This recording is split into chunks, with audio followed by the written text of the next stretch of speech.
right, so let's see what we have today. If you have any videos, as you guys already know, if you have any videos that are interesting that you want me to react to, you can send them to the Telegram link that will be in the description.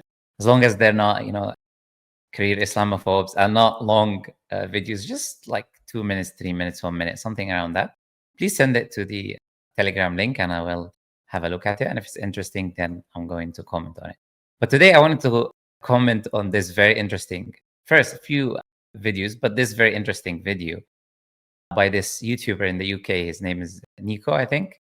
And he made a brilliant video about the Tommy Robinson kind of protest that happened in the UK, about immigration, about Islam, of course, as well, right? So I wanted to react to it to show the people a little bit of, his conversations with the people who were attending these protests.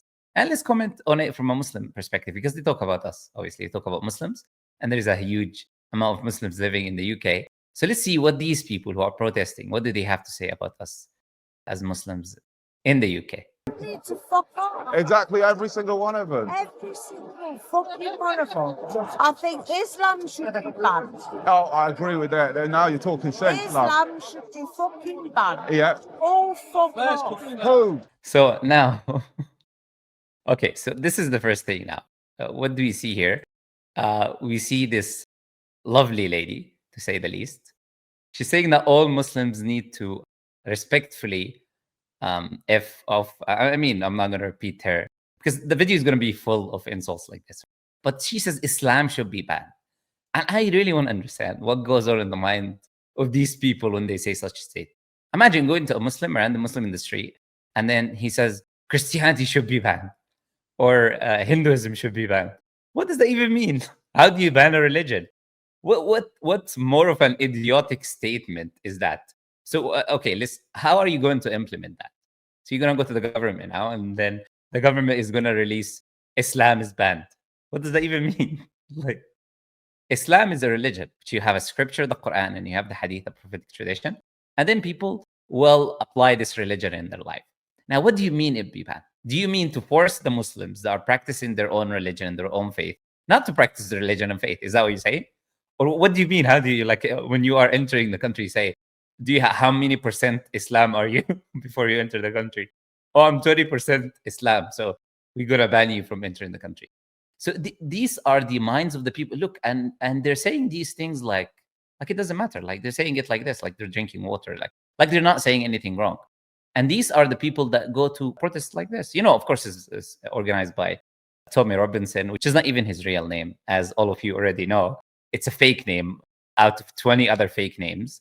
And, this coward, he never, ever agreed to any discussion with the Muslims. He just goes on other platforms, talks about Islam without any knowledge. I saw one post on Twitter that he made, Prophet Muhammad. He's trying to insult Prophet Muhammad and say Prophet Muhammad is a misogynist, which he doesn't even know what the word means. The word means to hate women. And then he lists a few things. And then the first thing he says, he married 4 wives.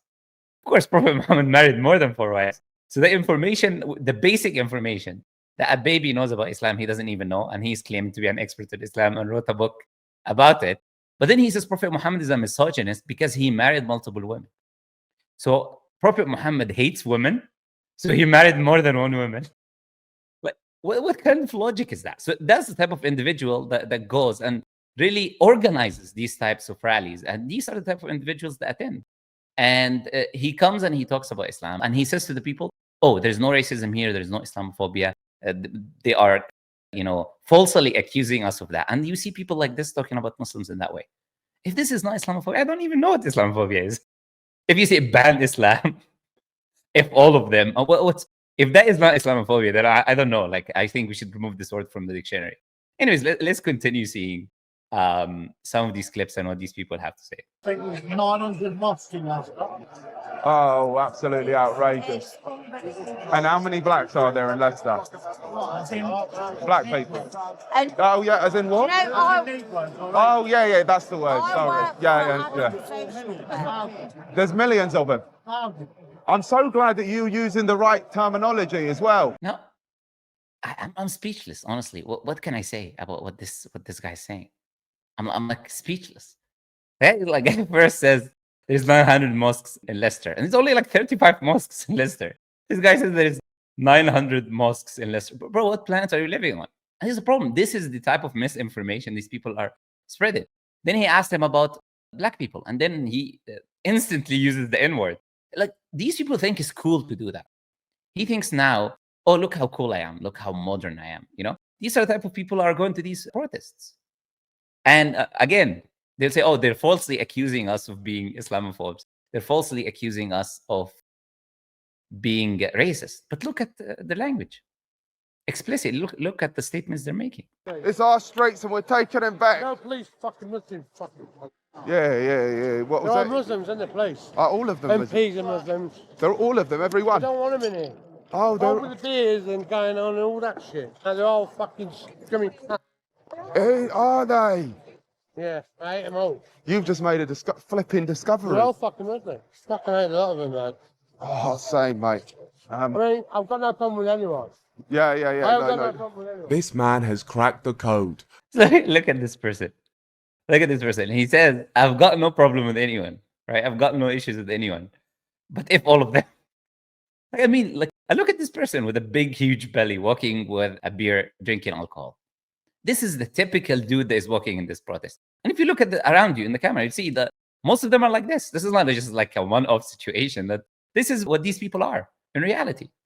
And then he says, all the Muslims or all the police officers in the UK, the Metropolitan Police or all the police officers in the UK are Muslims. What kind of nonsense is this? You go to the government website, of course, it will tell you that 91% or 91 to 92% of them are Caucasians, of the police officers in the UK. This guy comes and says all of them are Muslims. And then this is the funny part.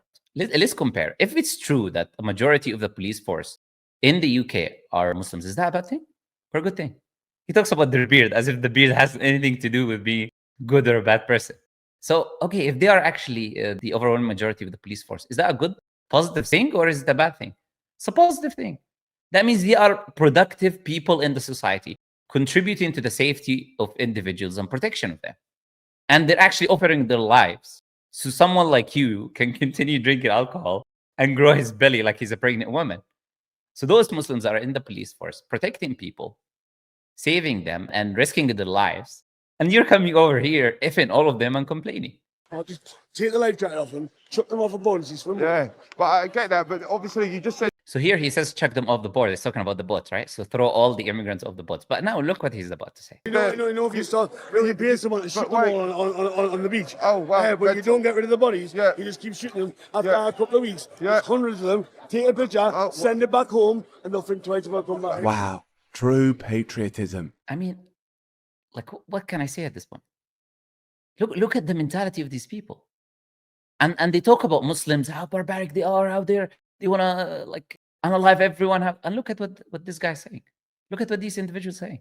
He's saying, bring a weapon on the beach where the immigrants are coming, unalive all of them, and leave them there, and send pictures to people, whoever is planning on coming. Look at this mentality. And this is not a joke. This is a very dangerous mentality. And this is not a one-off person. You'll hear multiple of them. And he displayed multiple examples of people who are saying the same thing. Talking about actually unaliving other individuals, people. It's not just as let's preach something that we believe in. These people are talking about violence. And we're going to show why and who's like leading them to that. We've already mentioned an example, which is Tommy Robinson. And all of the, there's multiple attacks that are happening. They're cowardly attacks happening in the last few months and the last few weeks and last few days. You have people being attacked. And they will do cowardly attacks. They'll attack old people, they'll attack women, or they will ambush someone. That's the only way they do these things. So these protests, they turn into real life violence. They're not just a joke, It's not just like something that for fun and jokes. So displaying these people's mentality is a very important thing. This is a disease in the United Kingdom that needs to be resolved. People like these that are spreading the hateful ideology should be held accountable. And people like this that freely say things like that should also be held accountable. This is in the end going to transition into what they're saying. We're not at the point where we're saying, oh, this is going to turn into violence in the future. We're not at that point anymore. It's literally turning into violence. And you have individuals like this who explicitly tell you that they're going to do the violence. I mean, what else do you expect? This is a very serious thing. So this mentality of F them all, ban them, it turns in the end into violence. Now, I want you to flip the script and imagine you have a Muslim on the screen saying the same thing. Bring a weapon, unalive all the people. And he's saying the same exact thing like this. And he's walking in the streets of Britain. What's going to happen to him? He's going to be locked up the next day. It's going to be all over the news because they will lock him up with the acts of tea and all of this stuff. They're going to lock him up next day just for saying a statement like this one, which is horrendous, which nobody should be saying. But you have individuals like this freely walking and saying this nonsense, and nobody is holding them accountable. It's insane, honestly. Now, here there is a very funny example of the IQ of these individuals, their level of intelligence, and why they're easily manipulated into being in protests like this. Why they can say such ridiculous statements. These are the type of people who are going to these protests. Let's listen to this prime example. What do we do now? Send them all back. Every one of them? Yeah. So he says send all the immigrants back. This is his plan. Send millions of people in the country who are, according to the other guy, all the police, basically. So send all the police forces outside of the UK and everyone else who's doing functional jobs, like all the people in the NHS, the National Health Service, the people that are cooking you food, the people that are driving, all of these people, just ship them all off. This is the amazing solution of this. Another full belly pregnant dude. Let's hear what he has to say. 85% of Muslims, they've taken all our jobs. You know that? Yeah. And that's the thing I love when people believe false facts. There's been a survey. I don't know if you read it. You look like you read the news. 99% of the Muslims said they want to take over the country. You read that? Yeah. Because that's what the thing is. That when false facts just get said to you and you just back it like that, it's just mental, mate. It's just like straight waffle. You are the king waffler. I mean, like he's literally telling him these are false facts, and the guy's just like, yeah. This is the IQ of these people. And look at his shirt. In Tommy We Trust. I mean, what else? I mean, these guys do the job for us. We don't really need to do anything at this point as Muslims. You are the king waffler. Their government and their law and that, they're not helping us. They're not protecting us. They're not. Us. You know how many Muslims have come into the country since 2019? 200 million, mate. Yeah. You read that? I can believe it. Yeah. 200 million, mate. Yeah. That's absolutely mental. They're ready to wage war with us. Did you read that one? Oh, yeah. It's insane. Like, I mean, honestly, it's mind-blowing. And this video is essential and brilliant. And I think everyone should watch it 100%. And big shout out to this YouTuber, because he's like showing people the IQ of these individuals. The guy doesn't even know the population of his country. He doesn't even know it's 69 million. And he's telling him 200 million came. 200 million came since 2019. So in 6 years, 200 million people came. And this guy's like, yeah. Yeah, what? And this is the problem. This is why, like he says on his shirt, right? In Tommy We Trust. Tommy goes on the stage and he waffles and sends all of these false facts, facts in quotation marks, which he just made up on the spot. So he keeps waffling this nonsense, and people are like, yeah, you're right. And they're buying this narrative because this is their IQ. They can't even read. They can't even process information. It's insane. Anyways, let's look at one last clip. Oh, they call us racist for wanting all the blacks and the Muslims gone. I love bacon. I love black pudding. Bring on the full fucking English breakfast. I want bacon. Hot streaky bacon. Yeah. Fucking smoked bacon. That's what we... Fucking mindless bacon. Yeah. Just give me bacon. So please someone give this woman bacon, man, because at this point, like this is the gist of this entire protest, right? A woman wants bacon and some beer on the side. Now let's see. It's insane, honestly. I can't even imagine people like this level of low IQ and ignorance. You can't even imagine it. It's insane. It's mind blowing. Can I ask you a question? Yeah. Yeah. What's your favorite immigrant? I've got a favourite immigrant. That's the right answer. What's your least favorite though? I've got one. Islam. Islam. Yeah, that's a good immigrant. If you're not Islam, fuck out the country. So he says, "What's your favorite immigrant?" And then she says she doesn't know. And then he says, "Least favorite immigrant." She says Islam. Like Islam is an immigrant. And then she says, "If you're not Islam, then F of the country." What the heck does that even mean? What kind of people are these? Honestly, are these actually real human beings, or what the hell is that? And by the way, he asked someone else in the video, "What's your favorite immigrant?" And then he said an unalive immigrant. It's not a joke. What's your favorite immigrant? Good one. This type of rhetoric is so dangerous that I'm telling you, is being carried out with all of these recent incidents that are happening.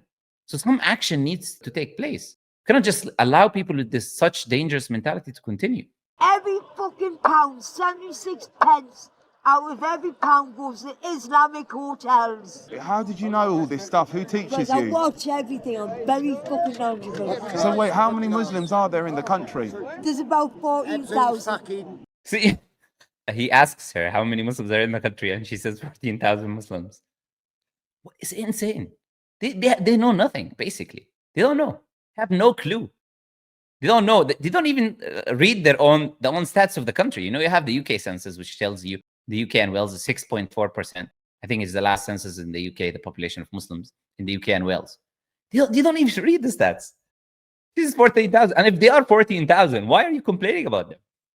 There are hundreds of thousands of immigrants that are from Europe that are living in the Middle East. Millions. If you're worried about 14,000 in the UK out of 69 million or 70 million people, it's insane, honestly. And they're breeding like fucking rabbits. There's 14,000 in the country. Yeah, That's and absolutely English outrageous. women, enough. English women, shut up. It's funny, like guy's trying to tell her there's a lot more Muslims, and then she just tells him to shut up. 14,000 Yeah, Muslims do you here. know Queenie Hopkins? But wait, there's 14,000 Anyways, Muslims in the anyways. country. No, There's Islams. 14,000 Islams in the whole country. I mean, like, there's 14,000 Islams in the country. Like, honestly, like, guys, I can't watch any of this anymore, to be honest. I mean, I can't. Like, I can't watch this with a straight face anymore. Like, what is this? 14,000. One says ban Islam, and the other says there's 14,000 Islams in the country. This is the mentality of these people, honestly. And you know, the dangerous part is that you have in this so-called protest, you have this Elon Musk, the Zionist puppet that is being bought and sold by them. And he appears on the screen. And listen to what he says, actually. Let me play what he says because it's very important. Some magical words. Violence is coming to you. You either fight back or you die. You either fight back or you die. Did you hear these words? Violence is coming to you. It's either you fight back or you die. Imagine this type of rhetoric being given. I'm not going to say to educated people, because if you're an educated person, then you understand this is a bunch of nonsense, because you can check the facts, you can check the incidents, attacks, anything that happens in the Metropolitan Police reports, and you can see if there's any violence that is coming to you. And you can track in the last 20, 30 years and who is doing the violence. But this guy goes to people like this who want to ban Islam and they want to eat bacon. And he gives them this ideology. And he tells them violence is coming to you and you fight back. He is promoting violence, clearly. And they said, like, there's 100,000 people that attended this, according to the Metropolitan Police. My advice is that as Muslims, you need to be careful. You need to defend yourself. You need to be together in communities, not far away from each other, but you need to be together. You need to support each other, protect one another. So what we need to do, because at this point, they are like promoting actual unaliving of people. Like, I mean, what can people do at this point? And this is exactly what they want. This is exactly the plan of the Zionist movement. What do they want? They want to turn the eyes away from Gaza and the genocide that is happening. So in America, they did what they did with the Kirk situation, so they can turn the left on the right, and they have all of these people, you know, unaliving each other and attacking each other and busy with one another. And they do the same thing in the UK. Focus on the immigrant, focus on the Muslims. And they think, you know what, if all the immigrants are gone, all our problems are going to be fixed. Or are they just a bunch of belly pregnant men drinking alcohol? And they think they're going to change the situation if the immigrants are not there, who are actually holding the country together, participating in NHS, participating in police force, participating in all of these things. So it's a very dangerous mentality. And like I said, it's very important that we are even more cautious as Muslims, and we need to fight back this nonsense. And I'm not talking about fighting back with physical force. I'm talking about educating individuals, telling people, trying our best to remove these misconceptions that people are having. I mean, that is the only thing that we have in our hands at this point. All right, so let's see what we have next. Is the Quran so divine that no one is able to replicate it? This is a concept known as i'jaz, or inimitability, in which the Quran's style is so unique, so unprecedented, that no one is able to make anything like the Quran. And although there are many apocryphal stories of people trying and failing, ultimately being amazed at its style, the Quran does admit there are people who are also unimpressed by its divine eloquence, such as in 831.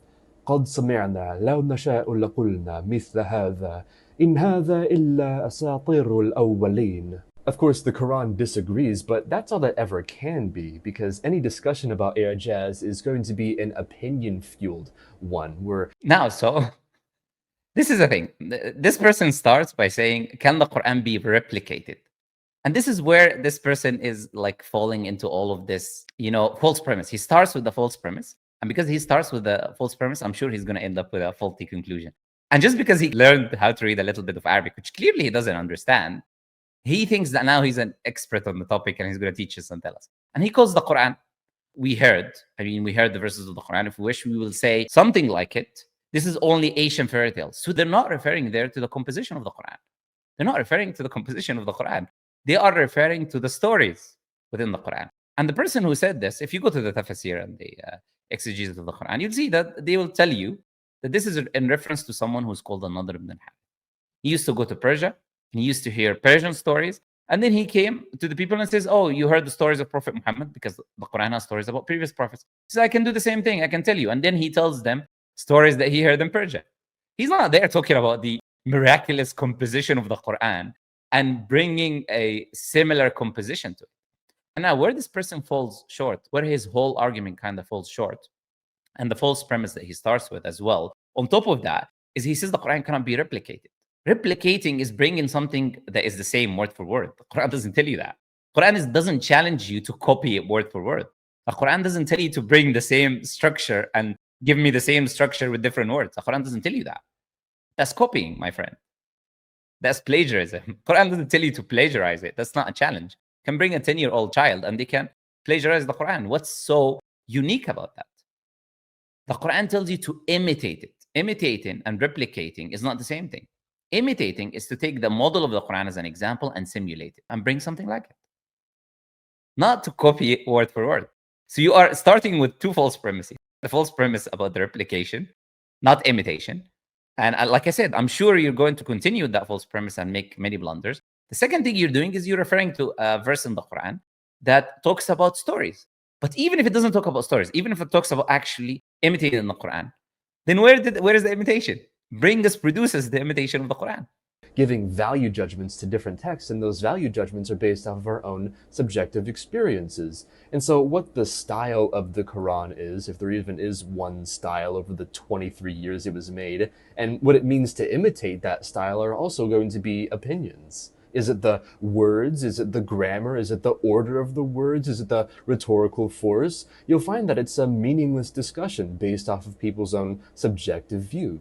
Now, of course, that is a bunch of nonsense, right? So you're asking, what is the challenge of the Quran?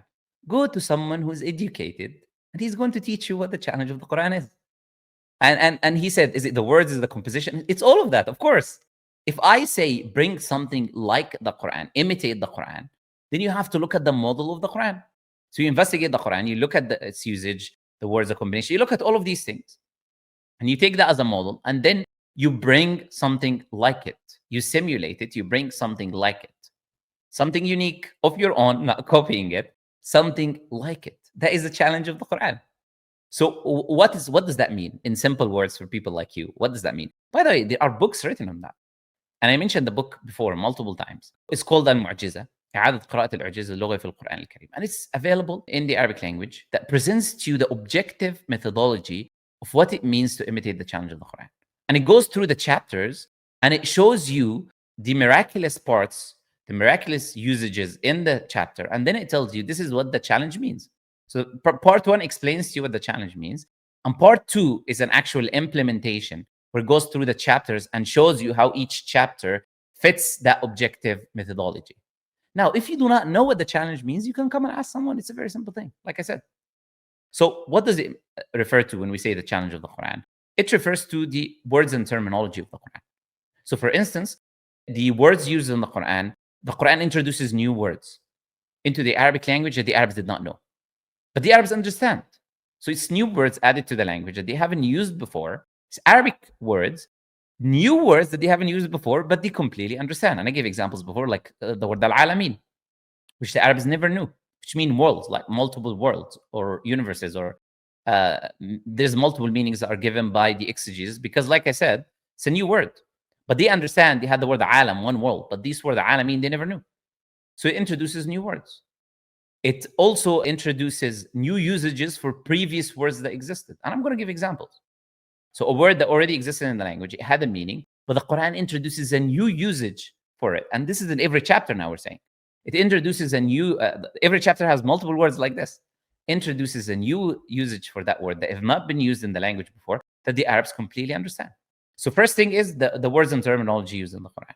Number two, the internal relations and linguistic expressions in the chapter. And number three is the Quranic word compositions and grammatical structures that it offers. And on top of all of that, the challenge is telling you that what you need to do while you're doing that, you need to offer meaningful, eloquent speech that adds, like the Quran has, for instance, knowledge of the future, like the Quran has, for instance, moral teachings, like the Quran has, for instance, historical information, like the Quran has, for instance, societal structures, societal practices. So what you need to do is to do the same thing. Nonetheless, I'll give an example. So a common formula that the Quran uses to introduce and explain new concepts is it'll first list that concept, then it'll ask what that concept is, then it'll ask how you know what that concept will be before giving a description of it. And this applies to many different ideas, such as calamity, the night of power, judgment day, and the mountain pass. And they all work in a very similar formula. So, for instance, Quran 101 is Al-Qari'ah mal-Qari'ah wa ma adraka mal-Qari'ah yawma yakunu an-nasu kal-farash al-mabthuth. But this Now, okay. So this is why I said, as someone who learned to read a little bit of Arabic words, and then he thinks he knows what he's talking about, and he has no clue what he's literally saying. Now, it doesn't say what that concept will be.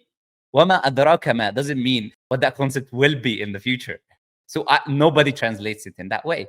And you clearly don't understand this new Quranic expression. But you know what's interesting is what? This expression, وَمَا أَدْرَاكَ مَا, that he refers to, مَا أَدْرَاكَ مَا, this expression is unique and new to the Quran. The way the Quran uses it, I'm talking about the way, the expression, the way the Quran uses it, it's unique to the Quran. How does the Quran use it? The Quran uses this term, وَمَا أَدْرَاكَ مَا, to refer to something that you're not aware of, something that you haven't seen, you're not aware of, that you do not understand its greatness and majesty. So it is used, and how would you know what X is? Like, it emphasizes the greatness, it magnifies the greatness of that thing. So it brings your ear to listen to it. So a concept, it introduces to you a new concept, and then it brings your attention to that concept and highlights its greatness and magnifies its significance. This is وَمَا أَدْرَاكَ مَا, what it means. And even today it's been introduced into our language after the Quran. And we say, وَمَا أَدْرَاكَ مَا فُلَانٍ, and how would you know what this person is? Like, he's a great person. He is like such a generous person. He's such a king of high majesty or something. So you would use that expression in this way after the Quran. Before the Quran, it has never been used in that way. So here, when we talk about the Quranic challenge, that's an example of a linguistic expression. I already gave you the three things. That's number two. When we talk about internal relations and linguistic expressions, that's an example of a linguistic expression that is unique to the Quran that is being introduced and added. Now, that expression that the Quran uses, وَمَا أَدْرَاكَ مَا, is used in the Quran 13 times. Each of those times, the Quran refers to something unique. So, for instance, like Al-Qari'ah, as you showed, which is one of the names of the Day of Judgment. So it refers to a unique concept. That concept is the Day of Judgment. We don't know how the Day of Judgment is going to be. We don't understand. We don't understand significance, its majesty. So the Quran brings your attention to that. So he talked, for example, about chapter 97 of the Quran, or Surah Al-Qadr. You see in that chapter, it uses Laylatul Qadr, the word Laylatul Qadr. It uses it 3 times. The chapter, by the way, is 30 words. It's only 30 words. But it uses Laylatul Qadr 3 times in the chapter. which is already 6 words out of the 30 words, and it maintains its eloquence and uniqueness. It uses it 3 times. Now, this word Laylatul Qadr or Al-Qadr is not used anywhere else in the Quran. So I was talking to you about the uniqueness of the words used. So each chapter of the Quran has a unique word that is only used once in that chapter and not used anywhere else in the Quran. Each chapter of the Quran has that. So this chapter, chapter 97, has the word Al-Qadr. It's not used anywhere. Like I said, it's used 3 times in this chapter. It's not used anywhere else in the Quran. So it's not used multiple times because you don't have other words to use, because it doesn't exist anywhere else in the Quran in 6,000 verses. But the Quran highlights that it can use the same term multiple times and maintain the highest level of eloquence. You look, for example, chapter 114 of the Quran. It uses the word Al-Khannas. It's only used in that chapter. It's not used anywhere else in the Quran. Chapter 113, Al-Falaq. Chapter 112, As-Samad. Chapter 111, Abi Lahab. And I can go on and on. I go with every chapter of the Quran, and it's like, here are one word or more, because it doesn't have to even be one, that is only unique to that chapter in the Quran. So you mentioned that chapter, Laylatul Qadr. Then the Quran uses that expression which you said, وَمَا أَدْرَاكَ مَا. How would you know what Laylatul Qadr is? So no one knew what Laylatul Qadr was. It's a complete new concept the Quran introduces, which is this magnificent night in the month of Ramadan, which, as the Quran describes it in the same chapter, خَيْرٌ مِّنْ أَلْفِ شَهْرٍ. So it is better than 1,000 months. Meaning the deed that you will do is equal, it's like you did that one deed for 1,000 months. So you'll do one action, one deed is that night. So you will times it X 1,000 months. That's how magnificent that night is. So Muslims usually, typically in Ramadan, try to do their best in this night so they can account or get the most amount of blessings and rewards as much as they can within that night, because it's a magnificent night. Then the Quran highlights how magnificent it is by the angels descending in that night. Another example, this word Al-Qadr. The Arabs always use this word Al-Qadr to mean the makana of someone, the stature of someone. But how the Quran introduces a complete new meaning now to this word Al-Qadr to mean judgment, the night of decree or night of judgment. So it adds a complete new meaning to the word Al-Qadr. And it links it to Qadr and Maqadir and writing the actions of the people. So it links it to judgment and accountability and the decree of the actions of people. Because in that night, the actions of the people of the entire year, the decree, is determined in that night. That's why it's the night of decree. So it became al-hukm there. So it became a decree instead of it was the stature of an individual. And it's clearly understood by the Arabs. So the Quran introduced a previous word, al-qadr, which means makana, that the Arabs knew to mean that. And the Quran introduces a complete new meaning. And then it links it to this new night that you've never known or heard about.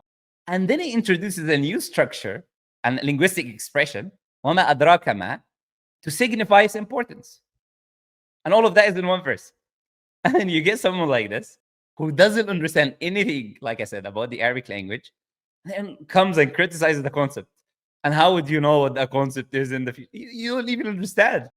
If you don't understand Arabic, you don't understand linguistic structures, then why are you talking, with all due respect? Like, you shouldn't be talking about any of these things. You're not educated enough. You don't understand. Now, for example, this chapter, يَوْمَ يَكُونُ النَّاسُ كَالْفَرَاشِ الْمَبْثُوثِ. And then you mistranslated the verse to flies, like flies coming out of the... That's an incorrect description of what the Quran is saying. But now, let me not only correct you for the translation, because al-farash, you can either say moth or butterflies, not flies. You know, that's completely different. But I'm going to give you a miracle here in the Quran, in the verse that you quoted yourself. Why is that miracle in the Quran?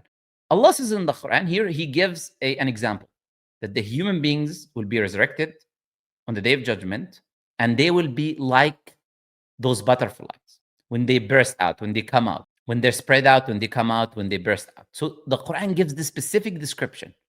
Now, why does it give the specific description? Where is the miraculous usage? Why does it say this and doesn't say anything else? Now, let me explain something to you. Let me blow your mind, as they say, with the uniqueness of the Quran. So, you know how a butterfly or a moth forms, we have a caterpillar, and then that caterpillar goes into a cocoon. And then we have a butterfly coming out. But what happens really in that stage when it moves from a caterpillar into a butterfly? What happens? We have the caterpillar wrapping that cocoon or having that cocoon around itself. Then do you know what happens? It releases enzymes that self-digests itself. And it completely disintegrates. So that caterpillar goes into unaliving its own self. But with what hope? With the hope that is gonna come out as something beautiful, as a butterfly. It's gonna come out as something that is able to fly. It's gonna come out as something which is better, that is gonna be in the skies and the heavens. So it goes into this stage of completely disintegrating by releasing enzymes, self-digesting enzymes. And it only leaves a few specialized cells that then bring about the butterfly or the moth coming out. So that is a description now. It's a description of something that goes into a state, into a grave, into a casket of its own.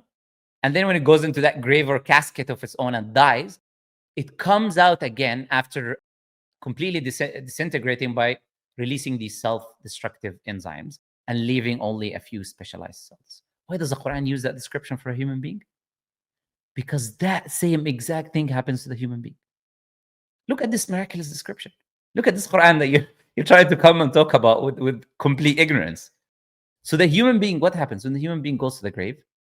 We do the same exact thing. We are going to the grave, and the Quran is saying we are going to resurrect again.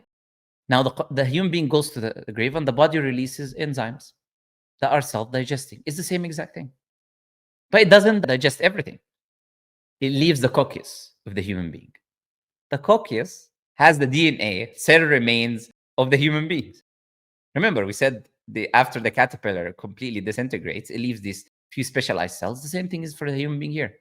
The Prophet ﷺ, and listen to this, 1,400 years ago, told us that the son of Adam, he will be eaten by the dirt in the grave. Everything will eat the son of Adam, except ujb al-dhanab, referring now to that coccyx. Now, that coccyx is not eaten by this process of self-digestion, which happens. So that self-digestion happens, but it doesn't eat the coccyx. The Prophet said, from that coccyx, the human being is created, and it will be resurrected back from that coccyx that has the unique DNA of the person. So Allah will resurrect us using that. You see this magnificent description? Now, we know the coccyx, by the way. We know first that when the human being is born, there's a primitive streak. And then that becomes the caudal eminence. And then that becomes the coccyx. So the DNA of the primitive streak turns into the coccyx in the human being in the end. This is why the coccyx has the human DNA. And the Prophet told us that the human is created from that. Its DNA, the signature of the human being is there. 1,400 years ago, the Prophet told us that. And you are reciting this verse of the Quran yourself and trying to mock it. It's insane. Like, it's crazy. Like I said, I don't want to make this into a never-ending lecture, but I'm gonna see the last thing this person is gonna say and respond to it. Formula is found in other texts in Saj'a, the rhyming prose that the Quran belongs to. We have a quote attributed to Musaylima, the false prophet, which uses the same formula to describe elephants. Al-fil, mal-fil, وما أدراك ما الفيل له مشفر طويل وذنب نثيل وما ذاك من خلق ربنا بقليل. Here we have a piece of saj'a that not only conforms to the style of the Quran, but also has more rhymes. So does this exceed the Quranic verse, or are the people in the comments going to try and move the goalposts? I'll let you decide for yourself. I'm sorry. I had to say this. I have to say this. I'm really sorry to have to say. The way this person like speaks and his facial expressions is like, it's very hard to kind of tolerate. Like the way he says the Arabic, the way you speak, like, I'm sorry. If you don't know how to speak the Arabic language properly, like, don't speak, please. Just say the translation, because it's really irritating the way you speak, especially in the Arabic language. Now, it's insane the amount of blunders this person is making. But it's coming back to what I said. You have no clue about the Arabic language. Of course, you're going to make these blunders. He says, this is found in other texts. It's not found in other texts. Musaylima, who was alive at the time of the Prophet ﷺ, copies it from the Quran. So when you copy something, look at the play with the words. Look at the sneak play of words that he tries to do, saying, oh, this found in other texts, like it was found previous in the Quran or something. No, Musaylima copies the Quran, because he was alive at the time of the Prophet ﷺ, the false prophet, as he says. I'm going to tell you a funny story about him. But this guy comes, copies the style of the Quran. In this case, he copies the linguistic expression that we said is unique to the Quran and tries to use it. But the funny thing is this, Musaylima, everyone laughed at him. Everyone laughed at him because they knew he was a liar. He was called Musaylim al-Kadhab, Musaylima the liar. Even the Arabs have a term that you say, you are akdhabu min Musaylima. You are more liar than Musaylima. You use him as an example of lying. This guy was a liar. And he died, by the way, in a battle against the first caliphate of Islam, Abu Bakr as-Siddiq. In the following years, that are exactly following years after the Prophet Muhammad, he died killed as a liar. And he was a liar and people didn't believe him. Why did nobody go and say, okay, we're going to follow Musaylim al-Kadhab? Because they all laughed at the nonsense that he brought. He himself knew how ridiculous what he presented was. And that's why nobody followed him. And again, this guy makes another blunder and he says other text of sajja. The Quran is not sajja. You ignoramus. The Quran is not sajja. You have sajja, and then you have poetry, because he talks about the rhymes, and he clearly doesn't understand the distinction between things. Sajja, and then you have poetry. Poetry follows patterns of rhymes, and it has different C's. Right? C's of rhymes, like al-Bahr al-Tawil, al-Arid, and all of these different C's of rhymes and pattern of rhymes. If you say poetry, they have to fit into one of these 16 rhymes. Now, the Quran can have rhymes, but it doesn't fit into any of these 16 C's, so it's not poetry. And at the same time, it's not sajja, which is just speech without rhymes. The Quran is its own unique category of speech. So it's not other text of sajja, as this person says. Like I said, he has no clue. He literally has no clue what he's talking about. But you know, the funniest thing is the example he gives. Remember what I told you about this, وَمَا أَدْرَاكَ مَا? The expression is used for something new that nobody heard before. Something magnificent, something new that you want to bring attention to. And then he goes on about the elephant. وَمَا أَدْرَاكَ مَا الْإِلَفَنْتِ, you know? And how would you know what the elephant is? I know what the elephant is. I've seen the elephant. Oh, it has a long nose and a small tail. You don't say, really? Thank you for this amazing piece of information. That's why people laughed at Musaylima, because he brought this nonsense. He copied, he didn't imitate, he copied the exact linguistic expression used in the Quran. And then he goes on, after copying the expression in the Quran, he doesn't even use it properly by bringing an example of something that is magnificent or you should bring attention to that people don't know. Because he can't. He just brings the elephant, something that every human being knows. That's why people laugh at people like Musaylima. And you bring these guys like, he's like, oh, I brought something amazing that nobody has heard before. You know, Musaylima was a very funny guy. Even the people with him, they knew he was a liar. You know, he sent a letter to the Prophet Muhammad ﷺ, because, like I said, he was alive at the time of the Prophet ﷺ, and he claimed to be a prophet at the same time. Then he sent a letter to the Prophet ﷺ. He said, from Musaylima, the messenger of Allah. Then he said, فإني قد أشركت في الأمر معك. I'm now your partner in this issue. You know, you're a messenger, I'm a messenger. We're all like, you know, you're all partners. It's hilarious what this guy was doing. وإن لنا نصف الأرض. You know, we have half of the land, and Quraysh has half of the land. ولكن قريش قوم يعتدون. But Quraysh, you know, they're doing transgression and taking more land than us. Well, this comedy skit kind of a guy sending a message to the Prophet ﷺ saying, look, we're all me and you are both messengers. Let's split the land, half for you and half for me. Then the Prophet Muhammad ﷺ, he responded by saying, إِنَّ الْأَرْضَ لِلَّهِ يُورِثُهَا مَنْ يَشَاءُ وَالْعَاقِبَةُ لِلْمُتَّقِينَ. That the land belongs to God, and he inherits it, or he gives it to whom he wills. And the end result will be for the pious people. This is how a messenger of God speaks. Not Musaylim al-Kadhab. And in the end, I'm going to say, you are akdhabu min Musaylima. Like the Arabic expression goes, you are a bigger liar than Musaylima. And here goes your ridiculous challenge against the Quran.